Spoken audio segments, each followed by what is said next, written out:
Welcome to the Qi Body and Spirit, the Way of Biohacking podcast / YouTube. This is Dr. Tai. Hi, I'm Linda, Nutritionist Yogini. What's up? What's up? Hey everyone, it's Nikki. I'm back in studio. Nikki, welcome back. Thank you.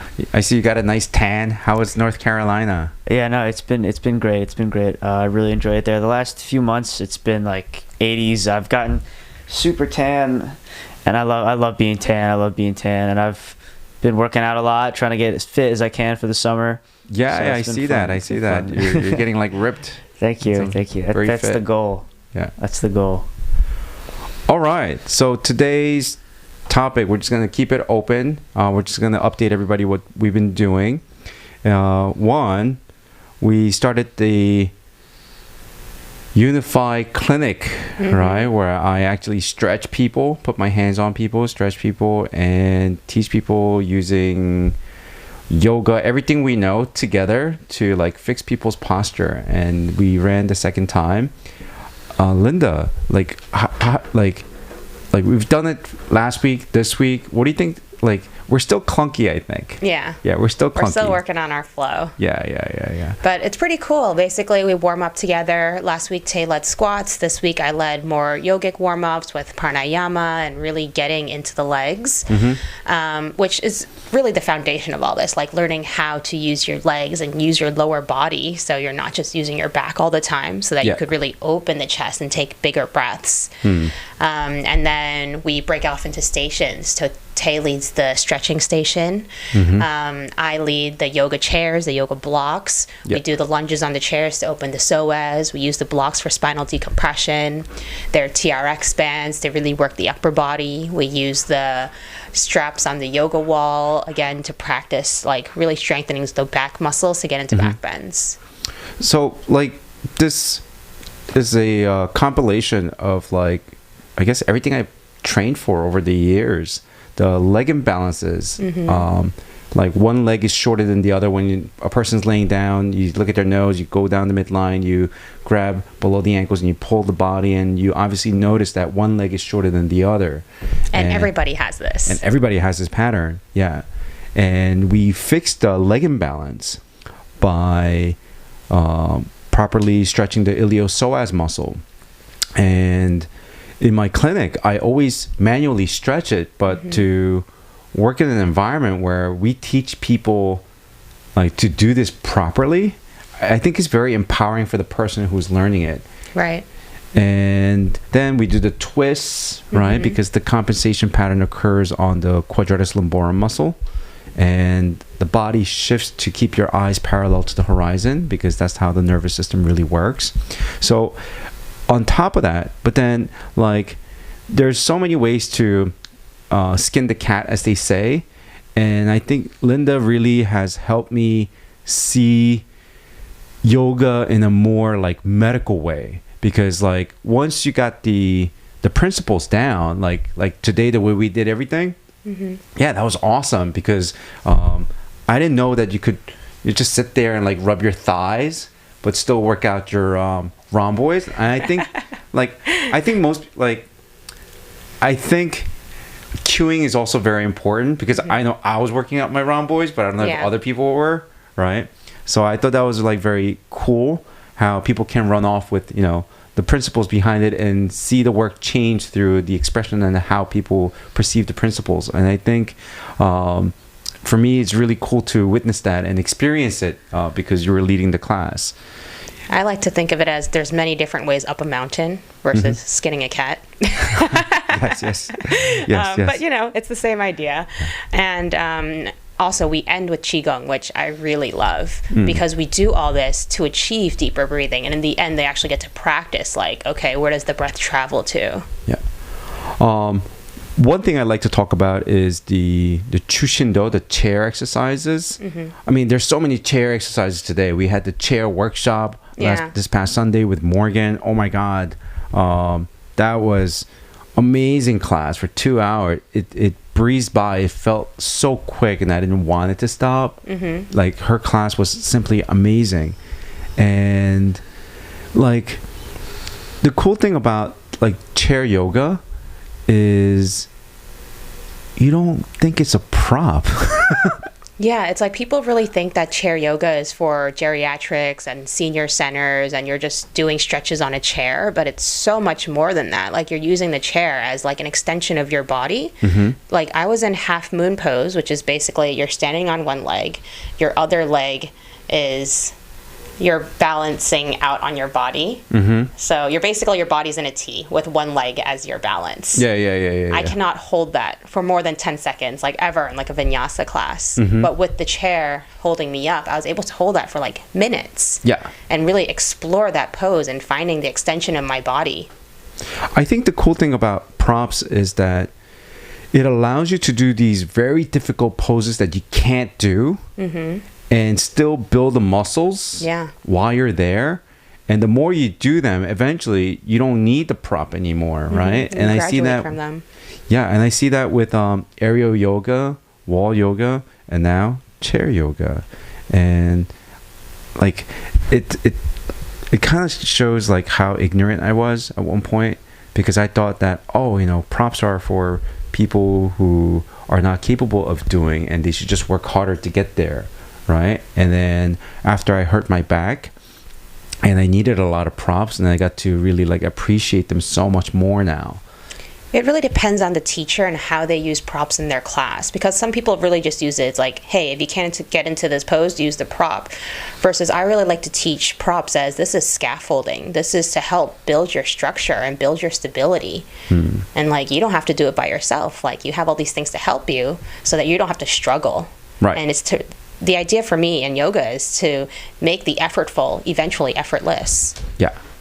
And the chair yoga that we kind of do at the end, and we walk around, feel our, you know, the way we walk, the speed of our walk, how we're breathing while we're walking, how much effort and how much toe engagement that we have when we're walking before we do this art or Qi Gong called Chushindo.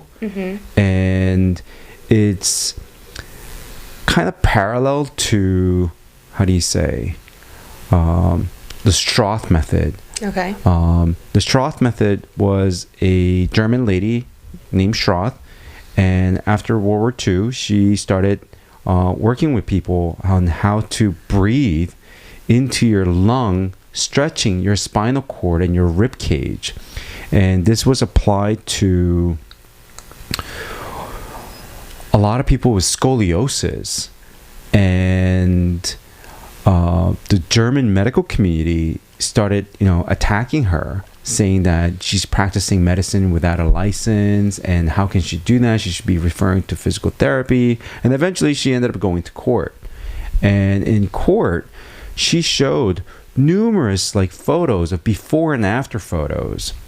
And eventually the judge deemed her work medical, and the entire German medical community started referring, because the current medical establishment did not provide care for these people. These people were just left to be, you know, remain who they are, in like a very uncomfortable, we're talking about like severe scoliosis, not just like, you know, people who are walking around with straight bodies. Who still has scoliosis. We're talking about people who are really suffering and they can't even stand up straight.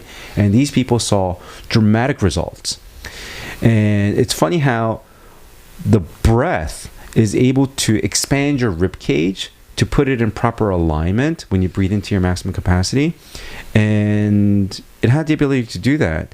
And this art that I learned from this actor by the name of Cary Tagawa, he's in that famous TV show called The Man in the High Castle. He's like the treasure minister. He does the sticks with the I Ching divination and stuff like that. And he's famous in that movie called The Mortal Kombat. And he played this guy named Shang Tsung.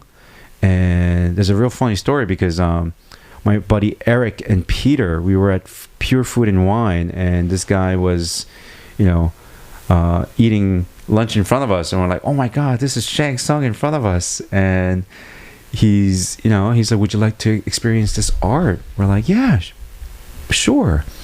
And we were blown away by like how much better we were able to breathe. And this guy had it down to like an art.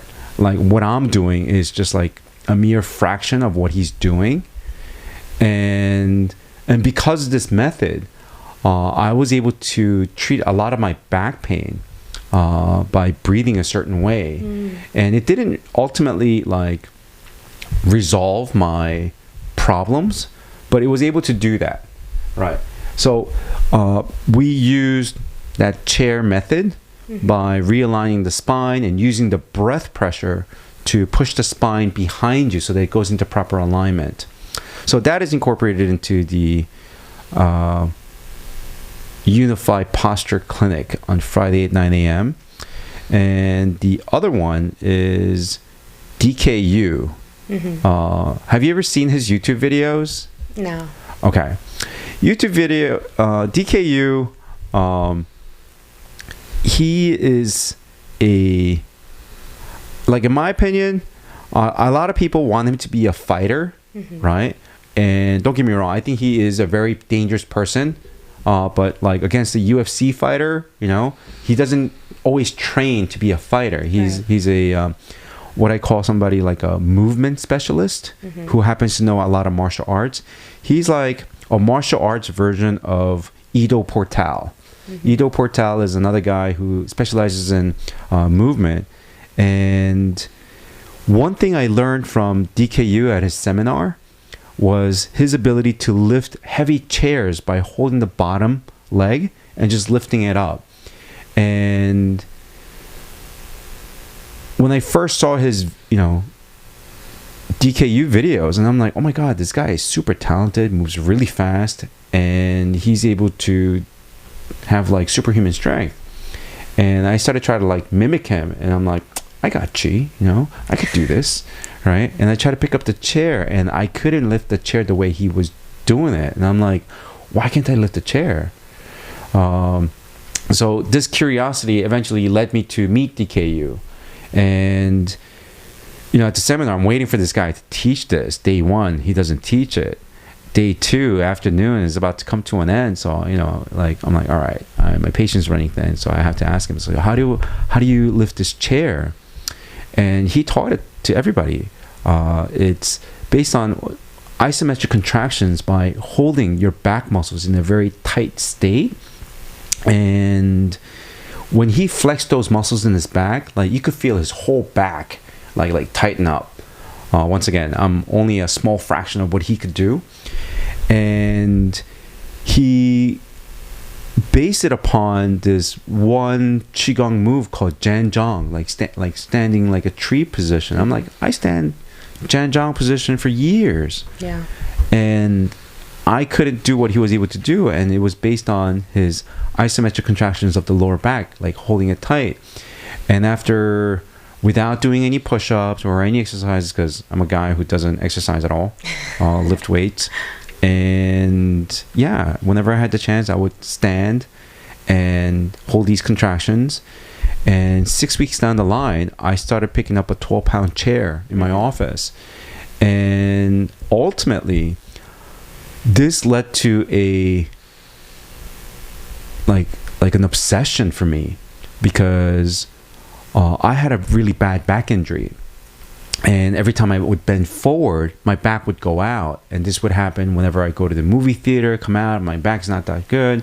When my daughter was born, whenever I pick her up, my back would go out. And then I would walk around crooked for several days. And I would have to do the chair leg stretches and stuff like that. And this ultimately put the stop on that, because I built muscles around my spine, behind it, and around it. And so when I bend forward, these muscles, they hold my lower back in place. And after learning this, I fixed some dude's back and neck in town. And he referred me a patient from Washington, D.C. And this guy drove to my office 3 times a week from Washington, D.C. And I taught him how to do that contraction in his lower back. And he ended up not getting back surgery, from what I understand. Wow. Yeah. And so like all of these experiences is kind of shaping the Unify Posture Practice. And now with Linda and your style of yoga with all these props is evolving beyond what I was able to do. So I'm really glad to see that it's shaping up into something that I couldn't do on my own. So I'm really happy about that. Yeah. So I would hope that if anybody has severe scoliosis or lower back pain, like this is the clinic that you want to come to. And unfortunately, it is only offered at Fridays at 9 a.m. And it's very easy to learn. There is a learning curve. And I think Linda and some of the people who's coming to the clinic eventually learns it and it hopefully offer to more people out there, because this is what I consider like the medical aspect of yoga / personal exercise physiology. Yeah. And we're taking before and after photos. Yeah. Yeah. I mean, even in class, you really see when people come in and how they're breathing, and versus after class, it's dramatically different. So everybody stay tuned for these before and after photos that we're compiling, because it is a social media world and we need to show before and after photos, right? To get this like impact so that people see our work. And we have a lot of upcoming seminars that we're doing in repeat. We did the Thai massage that it's coming around for round 2, and we also have the cold plunge. Yeah, we have another cold plunge coming up May 14th, right in time for the full moon. Ooh, I'll be here. You'll be here. I'll be here for it. Nice. I'm kind of like addicted to those now. I take in the mornings. I'll take cold showers. And I do like cold plunges all the time. I'm buying one of those metal tubs, and over the summer, like I'm gonna fill it with ice, and like once a week, I'm gonna do like I'm gonna start at 2 minutes, but I'm gonna push it as far as I can. A plunge. It's just so exhilarating, and you come out of it, you just feel like you're like high, like you're like wow, and the benefits are just like turning white adipose tissue to brown fat. Like there's just so many benefits. Immune health. There's so many benefits to it. It's like, why wouldn't you do it? Besides, it's uncomfortable for a little while, but the benefits are so much deeper than just that little discomfort. So one of our members who came to our last cold plunge, since then, he really enjoyed the practice, and he's a contractor. He just happens to have an extra bathtub. So now he has this extra bathtub in his backyard, and he does cold plunges on his own just regularly. Yeah. Nice. That's awesome. This morning, my friend from Equinox, personal trainer, he stopped by. His name is Matthew Flaherty, and he was one of the top personal trainers at Equinox in Great Neck. Actually, back then, like everybody was like big superstars. These guys were like phenomenally, like really good, and that group was really special. Because no matter how many Equinoxes I worked at, I never got to experience a group that was like cohesive. Like we knew each other, we knew what we were good at and all this stuff. And he recently got back from the Wim Hof 7-day training, and I think he wants to host one with us. So I guess I'm going to talk with him, maybe get him on the podcast, like get his, story, like what it was like, for 7 days, like how many cold plunges did he do per day? And I have so many questions for him. Yeah. And I'm kind of filled with envy because he went there, because I've been looking at it for a while. Yeah. So, and one of the things I do wanted to bring to the podcast was interviewing people. And we haven't really done that outside of the three of us, and I think there's a lot of interesting topics out there outside of the three of us, and I think that'll be a cool dynamic to learn about other people's work and so forth. Linda, do you have any people that you would want to bring to our podcast? I'd have to think about that one. I have so many teachers. Yeah, it'd have to happen virtually, which it's not hard nowadays. Okay. Yeah. Who was your Katona yoga teacher? Abby. Oh my God, that like, I think I heard the word beautiful like every 10 seconds, and like some yoga, you just do yoga postures, but like for someone constantly saying beautiful, beautiful, and she's not saying it for the sake of saying it, she's saying it because she sees it, right? And I think that was like really like quite an experience. And I thought it was so funny because it was my first Katona class. Well, not my first Katona class. I had my many Katona classes with you, but like with your teacher. And oh my God, that was like, I think I was sore for like several days. So I'm actually taking a workshop series with Abby right now. Okay. And the topic is time. Time. And we meet every Wednesday for 2 hours, but because it's Abby, it's like really 2.5 hours. So last week, it was all about setting intentions of how to use time. So she offered us 3 different practices. One to self-reflect, one for the present moment, and one to set yourself up for the future. And she challenged us, because this is a workshop happening over 30 days, to really pick up one of those practices and dedicate yourself to it. So recently I dedicated myself to the past, and she recommended doing a journaling practice, which is something I did in the past. She based it off of The Artist's Way, which is a book by, the author's last name is Cameron, and it is really to help discover your inner artist and really uncover the artist in your inner child. And the practices, you have to do morning pages every day. And the morning pages is 3 pages, first thing in the morning when you wake up. And every day there are different prompts. Some prompts will be like, okay, write out different dreams you always had as a child that you never did. And different ideas to really uncover like things that you never really thought about that are buried deep down within you that really hasn't seen light in a long time. And what these morning pages do is it really makes the unconscious conscious, because when you're free writing and spending so much time just putting things down on a page, especially using your hand, you're really expressing yourself in a way that no one really challenges you to do otherwise. Is it like a series of questions is it like a workbook? So there is a workbook. There are questions. So every week there are different questions, but the daily practice is just free writing. Okay. Is it a Katona workbook or no? No, it's just something that she done multiple times in her life when she was having a really hard time. She worked through the entire workbook, but the morning pages is an exercise that she carries with her regularly. That was something that I did for almost 6 months, where I wrote 3 pages every morning. And for me, it was useful at the time because I was going through a career transition. But now I adjusted the practice because I have a morning practice. I meditate every morning. But I don't have an evening practice. In the evening, I go home, I unwind, and I don't really do anything that's self-cultivating.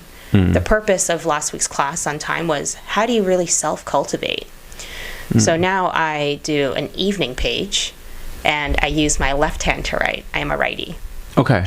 That was one of the most difficult things for me to do. That was one of the exercises in the book, was using your non-dominant hand to write your pages. Wow. And it's been really interesting because like when you use your right hand, you just free write, because I'm so used to writing. It's like, okay, it comes out easily. Right, but when you I have use to my think about it. hand, You have to think about actually writing the words. It's very interesting. I've never thought of it like that. It's very interesting.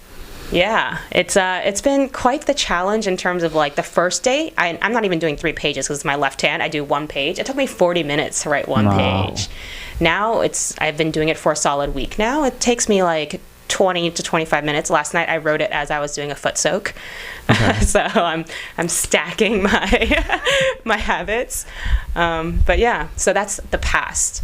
The present is doing a home practice, so it's a physical practice. So Abby has all these different recipes on yoga. She has a grounding practice for home practice. She has a fluency practice and a longevity practice. And she teaches that if you are a yoga teacher, you have to have a home practice. You have to dedicate yourself to a recipe. It's not just, okay, I feel like doing down dogs today, I'm going to do a down dog. It's dedicating yourself. It's the repetition in which you find insight. So now I'm practicing the longevity practice, which is a series of plows and forward folds, which I feel like it's really helping with my C7 because I'm constantly doing plows. Like after the 3rd day, I was like, my upper back is so sore because I'm holding myself in this position that I don't usually hold for that long. Okay. And it's been very revealing because it's like the repetition, and it's like I know that this will heal me. I've been having a lot of issues with my legs from like sitting in the car, driving, but like doing a plow, it's like, yeah, it's rejuvenating. The future practice is bringing yourself on a date. So this is part of the artist's way. She recommends doing artist dates. So doing something new, putting yourself in a situation that you've never been in before. So for Nikki, today he's going to go hot pot for the first time. That's true. But you said bring yourself on a date, so do you mean activities alone? So it can be an activity alone, ideally, so there's more time for self-reflection. But for example, I'm going to be doing a jazz dance class next week, and I've never done that. I'm going with a friend. So this is putting myself out of my comfort zone so I can't be in my habits. And this is something that you should do not in your own home where all your habits are surrounding you. So doing something, putting yourself in a situation where you have to use yourself in a way you've never used yourself before. So that's one way to challenge yourself, to prepare yourself more for the future. Okay. So that's what I'm learning with my teacher, Abby, right now. So if you were to do that, to take yourself on a date, what would you guys do? Something where you would kind of be out of your familiarity. For me right now, it's kendo and aerial yoga and katona, everything I do at the studio. I'm always exploring new things that I've never done before. And it goes to show, like, doing hard things all the time does not make you really progress, but focusing on the foundations really helps you progress to do the advanced stuff. And I learned this through going to Courtney's class, because I would go to Katrina's aerial yoga class, and I can't do like the inversions, and I didn't have the ab muscles to do it, and like all these ladies can do it, but I can't, and like I'm like, oh my god, I'm not fit, you know. And like your ego is like going through all these things. I'm like, why can't I do these things?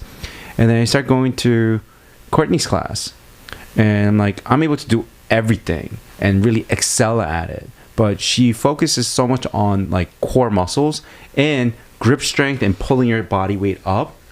And like for the newcomers, like they're all struggling, right? For them, they're having a very intense experience, and I try to do more because I do have the strength to do extra. And after going to like 2 or 3 of her classes, and then I go to the Katrina's class, and all of a sudden I'm able to do everything. So I was like, wow, this is in order to do something new, you have to focus on the basics. And I'm like, wow, this sounds so true.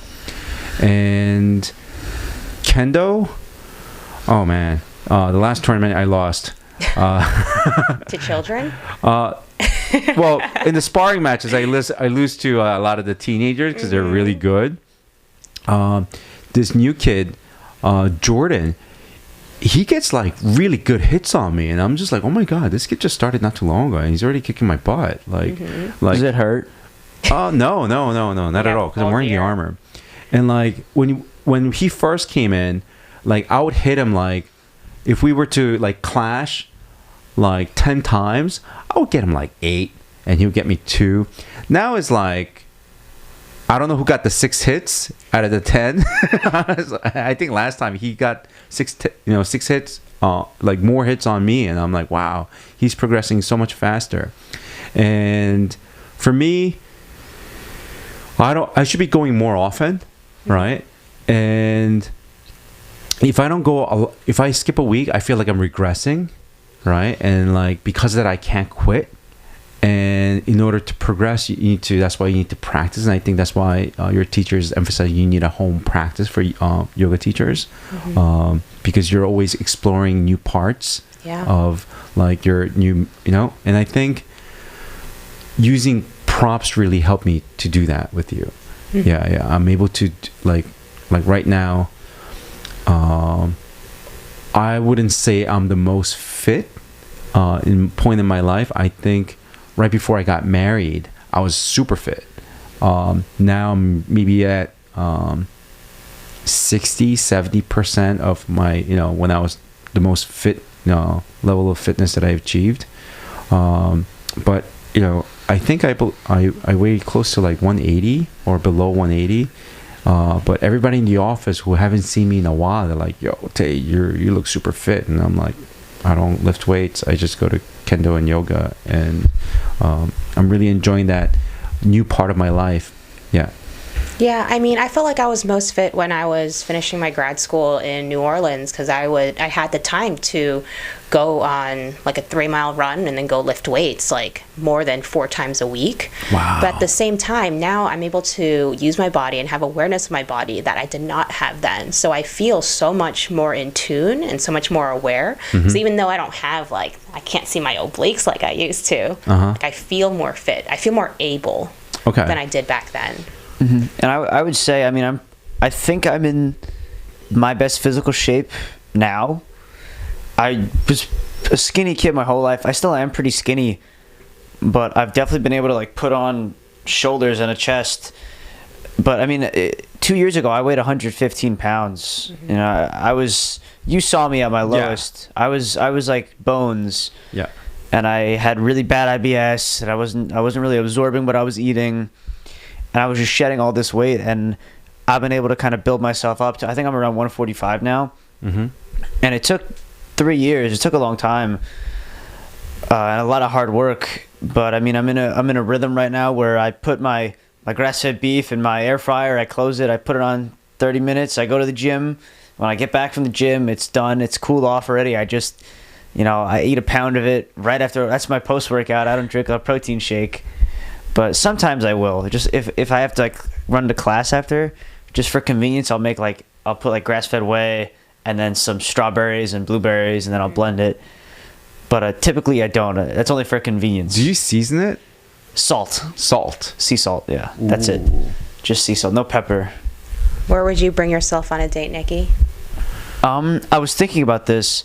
I think I would go to a hot yoga session. Nice. Because everyone says oh, they're so hard, and I think they definitely are hard, but I enjoy challenges like that, where you have to really dig mental. deep and pull through something. I think I would really enjoy it, but I've never been to one, and I would like to go. Nice. Everyone says that it smells really badly though. A little bit. That's what my friend said. It's a lingering sweat smell of everyone else. Oh. I've never been to a hot yoga session, Bikram.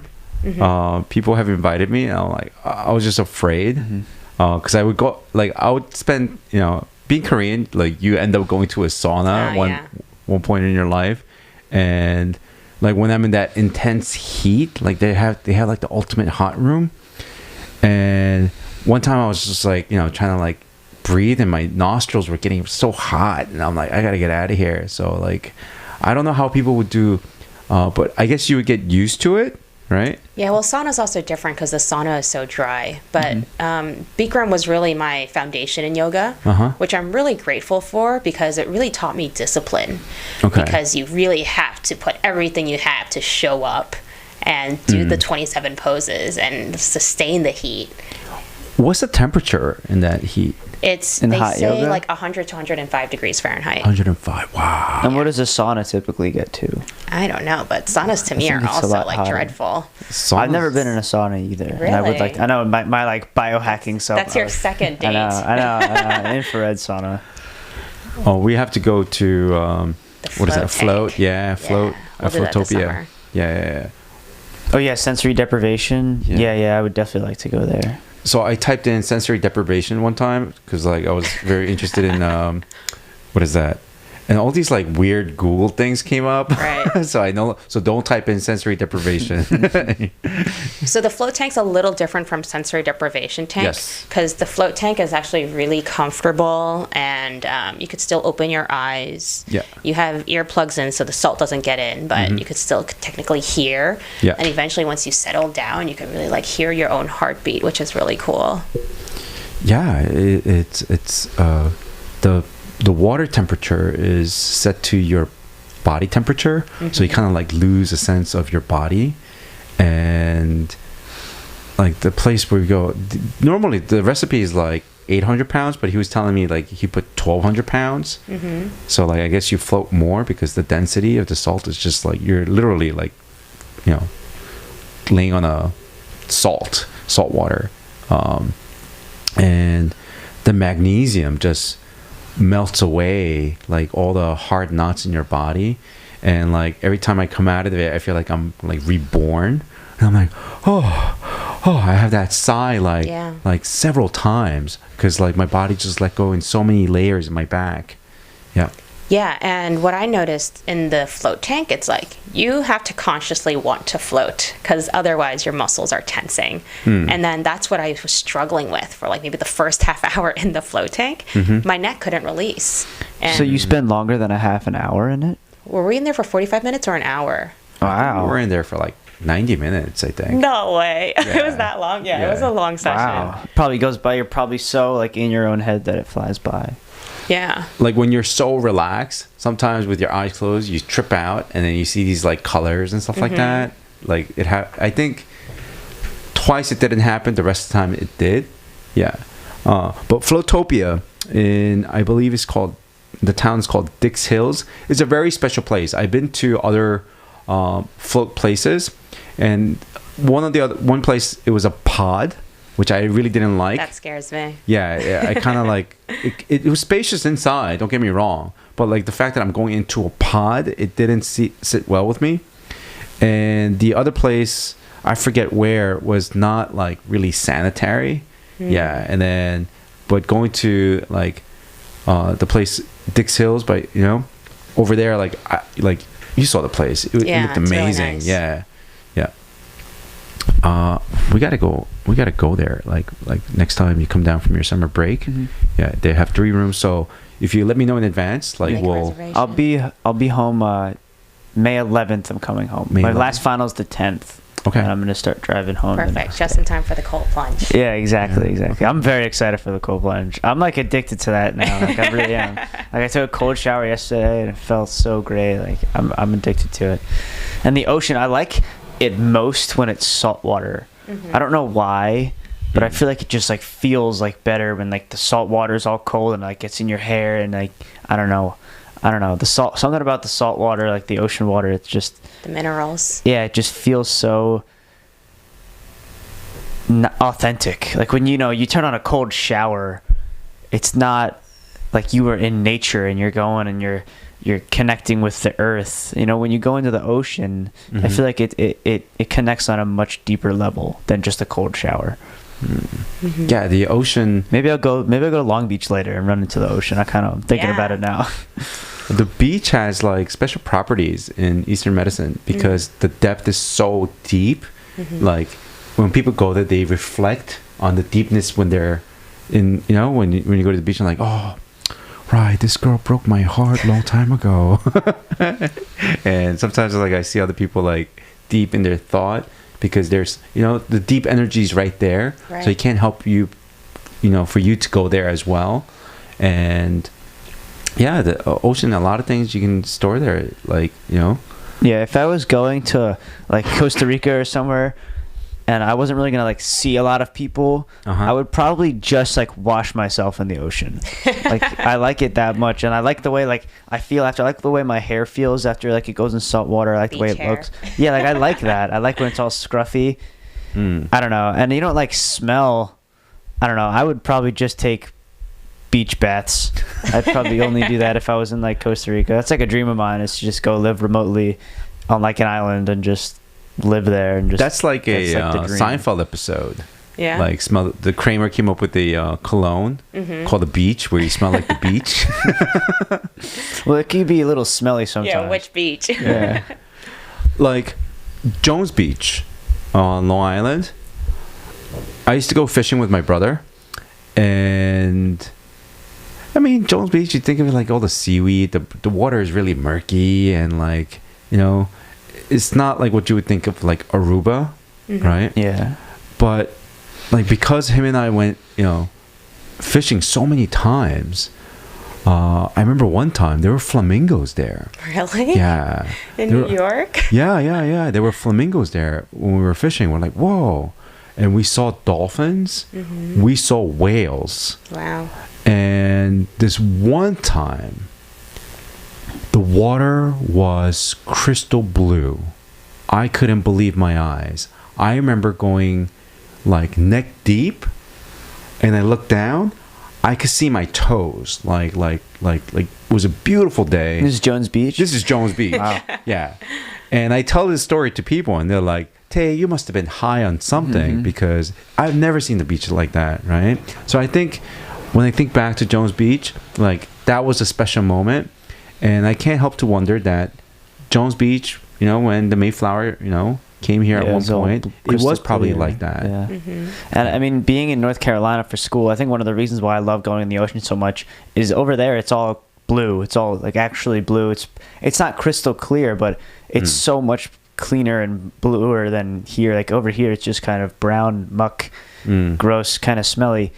Over there, it feels really good. It's nice and like crisp. Yeah. It doesn't feel you don't come out feeling kind of yucky. You know, personally, when I go to Jones Beach, I come out, you feel kind of gross. I don't know, all the brown and the sand gets everywhere. I feel like it's also much less sandy down there. One of the things I've heard about New York City from an elderly gentleman, because I was at a hot dog stand in Manhattan buying a hot dog, and this gentleman said, you know, before there were hot dog stands, guess what was around here? And I'm like, I have no idea. He said, oyster stations. And they got these things right out of the Hudson, but they fished so much of them that they all kind of died. And ever since then, the water of New York, the Hudson River, it kind of like turned what it is today, and the pollution that people did. So like the ecosystem has been kind of like destroyed. And I remember watching this like TED Talk video that they're going to grow oysters all around New York to revitalize. Yeah, I know groups that do that in Long Island. They started doing that. Oh, I hope to, you know, see that more. And I had a patient who was a researcher for a school, and she was growing oysters. And part of her project was to see how oysters can help, you know, the sound and all the stuff. I thought that was like amazing research that people should get into and stuff like that. All right, as we're coming to an end of the episode, anything you guys want to share before we leave off? I think I'm good. First hot pot experience, right? Yeah, I'm excited. I'm ready. excited. And grass-fed cuts there, right? Only grass-fed. Yeah. No grain-fed. All right. So thank you for tuning in, and we'll keep you more things updated as we're coming along, and we will try to get several list of people we want to interview, and we look forward to seeing you. All right. This is Dr. Tay, and take care. Peace out. Peace. Bye-bye. Also, check us out on TikTok. Oh, I frequently make TikToks on there. It's at Qi Body Spirit. So check us out on TikTok as well. YouTube, TikTok, Instagram, Spotify, iTunes, all that. Bye-bye. take care.